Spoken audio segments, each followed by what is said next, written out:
All right, everyone, welcome to the December 18th, 2024 Lopatcong Township Planning Board meeting. We please have a moment of silence, followed by the oath of allegiance to the flag of the United States.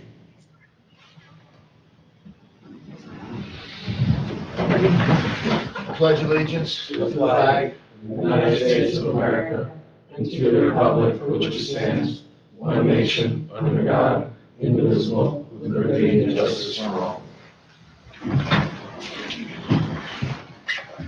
Adequate notice of this meeting has been provided, indicating the time and place of the meeting in accordance with Chapter 231 of the Public Laws of 1975. By advertising a notice in the Star Ledger and the Express Times, by posting a copy of the bulletin board in the municipal building. Roll call. Yes. Members Coyle. Here. Coy. Here. George. Here. Melendez. Here. Polito. Weeks. Here. DeLeo. And Sampson. Here. Okay. Does everyone have a copy of the resolution for bridge?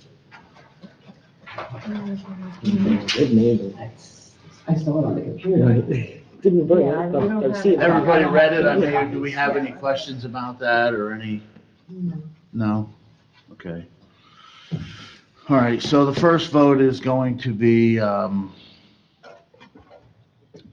approve the resolution for what we voted on at the last meeting for the extension of time for bridge for the warehouse over on Strikers Road. Would anybody like to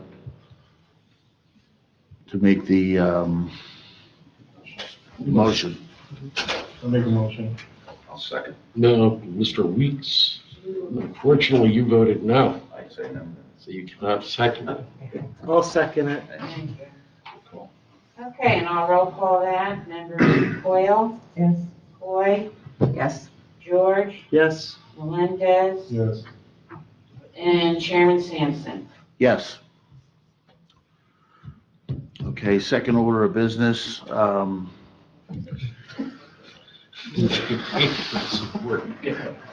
of here, huh? Merry Christmas, Mr. Peck. Merry Christmas. Hopefully you didn't have to drive too far.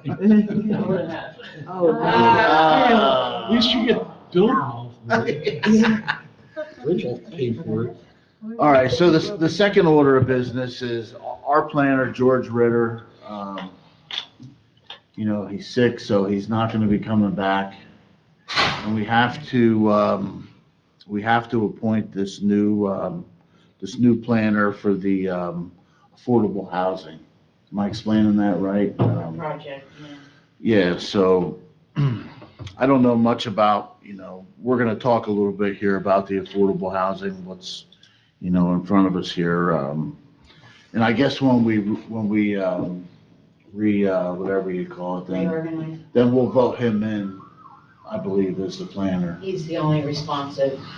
So what happens here is, every time at the end of the year or the end of the term or whatever, we have to put out a request for a proposal for the professionals. And so we put that out, and I guess this guy, they were the only ones I that, think he's part of Paul Sturban's firm. Yeah, he's Yeah. part of Collier's Engineering. for the Colliers, but he was the only one that responded to it, I guess, right? So, Correct. yeah. It would be appropriate because, and you guys just mentioning this to Beth on the way in, George, and it's unfortunate because George had so much encyclopedic knowledge of the town and the planning aspects of it, the master plans and elements and the Highlands, which all come to bear on this particular issue. So it's losing a big resource for the town. So Paul Sturban's firm, though, has been, I think, pretty intimately involved in this town. And he himself is an encyclopedic resource for the township. So having his firm be part of it is not inappropriate by any means. It's actually probably a benefit. And I don't know if you just want me to kind of just give a 30,000 foot view of the the fourth round concerns, at least in the short term. Well, I think that we have to take action on the resolution to appoint him first. Oh, is right? that, you have that on there tonight? I do. Okay. Yes. Okay, so that being said, does somebody want to make a motion to appoint Daniel Block, planner for the fourth round affordable housing obligation process? Somebody like to make that motion? Motion. I'll second. Okay, and I'll roll call that. Should he be here? Hmm? Should he be here? Doesn't have to be here tonight, no. I'll tell you a little bit afterwards, but he doesn't have to be here tonight. Members Coyle, Yes. Boyd, Yes. George, Yes. Melendez, Yes. Weeks, Yes. Chairman Sampson. Yes. And just addressing that, a lot of the work that's gonna go into the fourth round number calculation is not gonna be work of this board specifically, it's gonna be the planner's work. It's the municipal governing body that has to adopt the number, not the board. The board should be able to assist them to the extent that it's necessary. And I think that one of the reasons why I wanted Beth to start doing this is that I know that there's now a gap, and I don't want it to fall through the cracks that we come to January 31st, which is the trigger date that the municipality needs to act, and nobody's acted. So I want the board just to be mindful of it because you guys have your planners for the town, and I think that you should be part of that process. To that extent, I just did take a look. The Department of Community Affairs has calculated 87 is the prospective need for the municipality going forth through 2035. 87 more? 87 more. Now, that number is based upon data and mapping and other information that the DCA had that is somewhat outdated and inaccurate. The data which they utilize to calculate that number based upon available space and other types of factors isn't as robust as the Highlands mapping that does actually account for a lot of undevelopable property or already developed property or property that's already been approved for development, but it's not yet developed. So that number is subject to significant change when the analysis is done with more appropriate and better data. And it is the hope that once that number is calculated, Dan will be able to come back to the board and to the governing body and say, look, this is what the DCA said.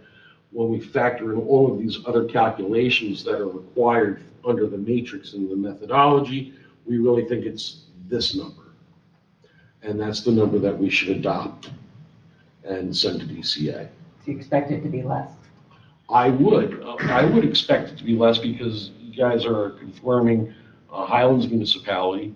I don't know if you're fully conforming, but Yeah, I think we're fully. you're fully informed.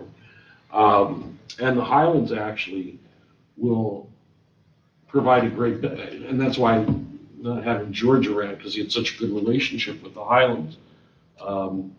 They have a lot of ability to actually assist in coming up with that number, utilizing the Highlands restrictions in the planning area versus the preservation area, et cetera.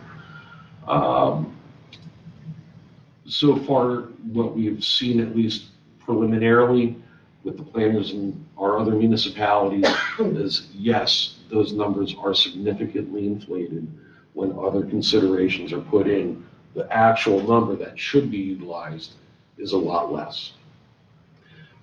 It is subject to challenge. So people are able to come back and say, no, we disagree, we think your number should be higher. They're not able to say at that point that they think that their property ought to be part of that number. They're only able to challenge the number and the methodology by which it is calculated. And that's why it's important to get on the ball, because it's basically a month away to come up with the appropriate methodology to actually sustain whatever number is derived. I have a question. What is like low income? Is it Climber Village? It depends. And it's a little bit more complicated. There's several types of low income. There's very low income, moderate. And under the various rules, you have to have certain percentages of each, and I don't have my cheat sheet here. Certain amount has to be rental, certain amount has to be market, some percent can be age restricted. It's this entire matrix that they've come up with. And you don't know what low income is, it's based upon geographic regions and census data for income.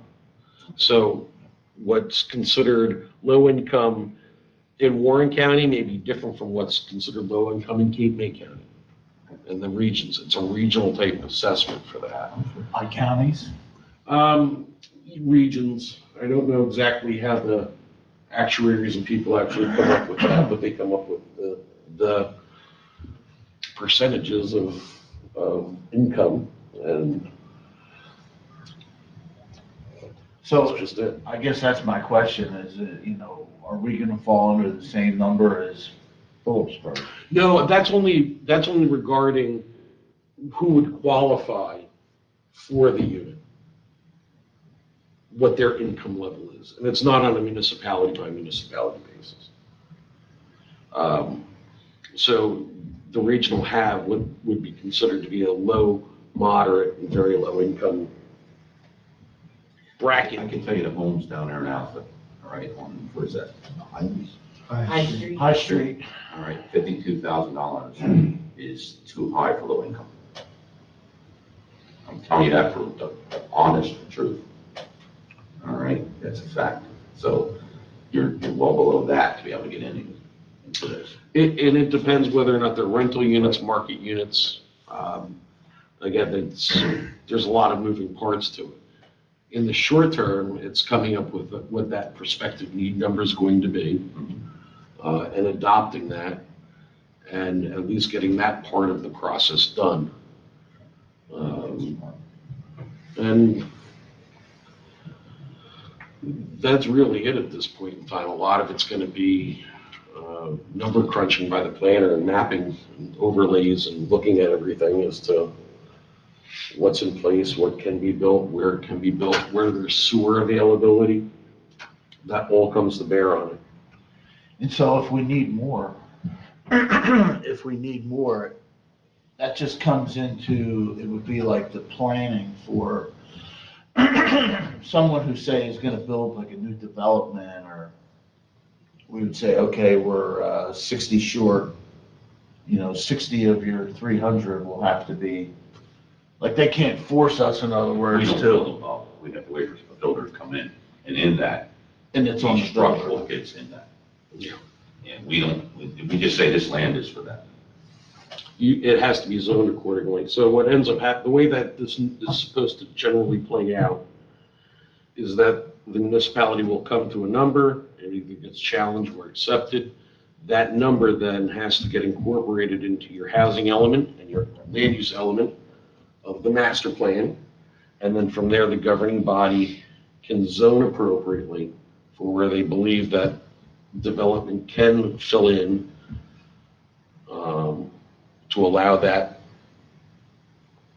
construction or make it realistic that it will be developed. How often do they revisit that? Like, Master plan?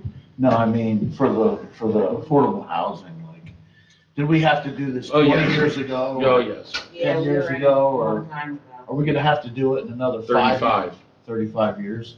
in 2035, 10 years. It's 10 years. Every 10 years. Now, under the current structure, as it is, yes. It's anticipated every 10 years. So, there was one other thing I wanted to mention regarding it, and it's just kind of escaping my mind. I can just assure you that any degree of confidence that I speak towards this, it's false. There's so many variations, so much different information that's out there and coming from not only DCA, but even Highlands. Everybody's kind of playing it by ear and doing our best to work within the structure that was given through the law. And there's so many variables, and just to hit on what the chairman was saying, theoretically, the municipality if it had its own land, could zone that land for 100% affordable housing and get double credit for that if it's 100% affordable housing, and partner with Habitat for Humanity or somebody to actually build it and administer it. So there's different mechanisms to achieve it. Once it's even decided what the number is, then you start getting into various credits that will actually be borne out as the plan is adopted and ultimately continued into development phases. So we have to go to the state by January 31st with what we believe our number is supposed to be. That's right. Okay. So that is a crunch. I mean, he's gonna have to, we'll have to have another meeting probably in 2 weeks, I would say. You know, we're rehabbing homes now too that Mhm. qualify with our COA money that we have in our That's trust. smart. So That does, that'll count, I have to get that all Yeah. together too, that flyer, so That's you know right. what we're doing. yeah, because that will count for rehab Yeah. or extending affordability controls on existing units can also count. And honestly, there's just so much that you just leave to the planners because the rules and everybody's just trying to figure it out in their own little community. They have their little ins with Fair Share Housing Center, trying to see because that's going to be one of the bigger objecting parties. If people are coming in with numbers that they find to be unreasonable. Yeah, they're the agencies that you have to look out for, the ones that will be the objectors. And developers primarily. Mhm. I don't know if you need to have one in 2 weeks, but certainly early January, you want to start talking about it. And he would have to be here, right? Give us a Daniel will feel. be here. at Give our- us a our feel for next where meeting, we're at which is with our everything. reorg, but, you know, that'll be short, so. He should be pretty much prepared with something to, you know, Preliminarily. present to us. Yeah. And it's a lot of work. Now. You know. You guys have any questions? But I don't know if it's like on the governing body's radar, it ought to be. Yeah, I want to make sure that oh everybody. yeah, it's gonna be, I talked to the mayor about it already. Okay. I know if George was in here, it would have been, you'd already be on it and, you know. Yeah, when he did talk to me about it, you know, a little while ago, that we're gonna have a lot of work to do with it next year, and he'll be here. So the town council will give the approval for the final number. Yeah, they'll have to, they'll be involved as much as you guys. You know, the planners are more, in this process, kind of an advisory body to the governing body. You're here to help them. So we'll have a vote at that time to agree with Mr. Block, and then like an advisory, and then he'll There's- advise. The statute requires nothing as formal as that. It's certainly not a bad idea. It's silent as to the board's specific role in it, but I think that when it Well, comes to. we help with the housing element. Yes, and I think that when it comes to planning concerns in a municipality, it's good to have the planners, the planning board involved, so that everybody can say, yeah, okay, this is what, you know, we're envisioning. So, that's all I have to say. If there's any questions, I'm happy to try and answer. I mean, would you think it would be good if I sent them the housing element that we had, or, you know, already on the books? Yeah. Because that's what's gonna change, and you could read it and familiarize yourself with it. And of course, you were involved years ago. as we were going. What do you mean the housing element? How many we already have? Well, it's a big report, and it's part of our master plan. We have a housing element, we have a spending Oh, I see. plan. All right. We have- Circulation Yeah, element, Yeah. a all land use these element, elements. traffic element, all these different elements to the master plan. And we redo the master plan. You can do it anytime you want, but I think that you have to do it every 10 years. For reexamination at Yes. at the minimum. Usually just reexamination, which is just an update report on it. But yeah, I forget when our actual full last master plan was. I was here. Maybe. Yeah. It's a lot of work to do a full master plan. And we've done a lot, you know, and revisions. Well, maybe we don't need a special meeting. It sounds to me like he's gonna, he's going to, do some work and come up with his number. That's the number we're gonna give them, and then it sounds maybe like a negotiation between, Well, you have a timeline, I Them and shared that us. with all of you. like, he'll have to give it to them by the 31st. So maybe we just need to have a meeting before the 31st where he can introduce himself and speak intelligently about how he came up with the number, or, what he thinks about it. And then after that, they would probably come back to him and say, well, no, we think, it should be this, or, Yeah. I don't know much about it. You're in a very big boat. Don't worry. I mean, like I was telling Beth, the only thing I remember was when they built Overlook, they had to have a certain amount, affordable housing, but I didn't No, really. and that was actually a builder's remedy lawsuit. That was even different. That was saying that the town didn't provide appropriate affordable housing or compliant, and there was a landowner that then brought a lawsuit challenging the town's zoning, and won, and was able to put affordable housing in the ROM district. Because that was way back. It was way back. Way back before that was built.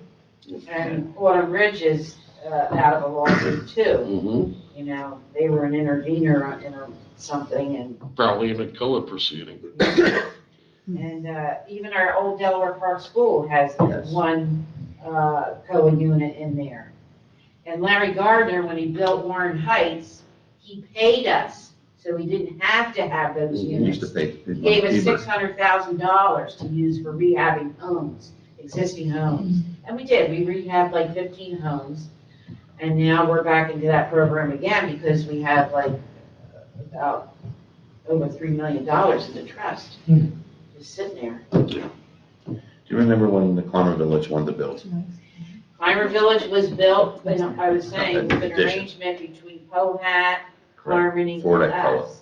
For the COA. Right, but I'm gonna estimate, 5 years ago, and they wanna put an addition on, all Yeah, right? I don't know why it stopped, but that's why I asked that question. Was it covered, because if they ever came forward with the new law, can we build that as part of making it up here, okay? 30 rooms fall under that, you know what I mean, for that area. they didn't do that, so. No, but I mean, for that area, we can lock that area as an area for that. And then For development For of development affordable housing. for affordable housing, which would give people a place to go when they can't take care of themselves in a home, because it falls under. And to me, that's That- good for this community. There is actually, you're talking about having some type of affordability Assisted. control, assisted living. Yes, there are mechanisms for that. Right. There's one that was just approved out in Cedar Grove that becomes part of their fair share number, that a certain percentage of beds is being held back for Medicare, Medicaid, affordability controlled rooms or beds that will count. Yes. So yes, the answer is yes. Beth, wasn't there some master plan you had here, is it just for Lopatcong? Yeah. Yes. One town. okay. Yeah, every town has. That's where I their worked, we had a plan. master plan and we had several towns that were all involved in it, so Uh, everybody could do a little bit of everything, but you just have one town, okay. Wasn't there something where you could take your numbers and sell it to another Yeah, municipality? that used to be Well, that called a actually re. happened in the town of Phillipsburg, they were, they took on many towns, in and around, us. And, There used to be something called regional contribution agreements. And municipalities were basically able to pay through the developers a receiving municipality certain amounts of money based on various formulas to satisfy their COA needs. And that rule has been long since abolished. But It also every single always township seemed- got hit, it's not just us. And it always seemed too that there was so much work put into this. yeah, And in the end, there wasn't really that much change of anything. Like there was, and it always seemed that way to me. I don't know if that's correct. It is a lot of work. Yeah, tons It's of a work. lot of work and, ordinances have to be adopted and, so.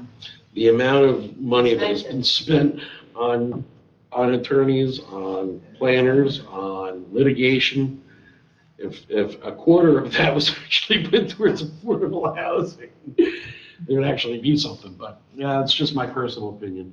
I just want to further note, because Beth, you did have it on the agenda, it was attached to the PDF of the resolution, has a timeline on it. So if you look at that last email from Beth and look at my resolution at the tail end, you're going to see the timeline that Beth attached for this.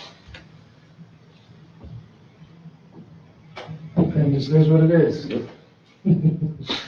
Well. Where was the timeline? I get all that. We have to give them, If you look, Oh, no, I see it now. yeah, I wasn't Beth seeing sent it in it on, He said it was attached. last Friday, just before noon.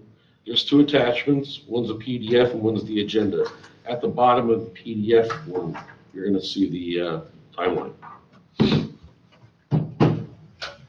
It's right here, if you guys want to take a look at it. But March 15th, 2026.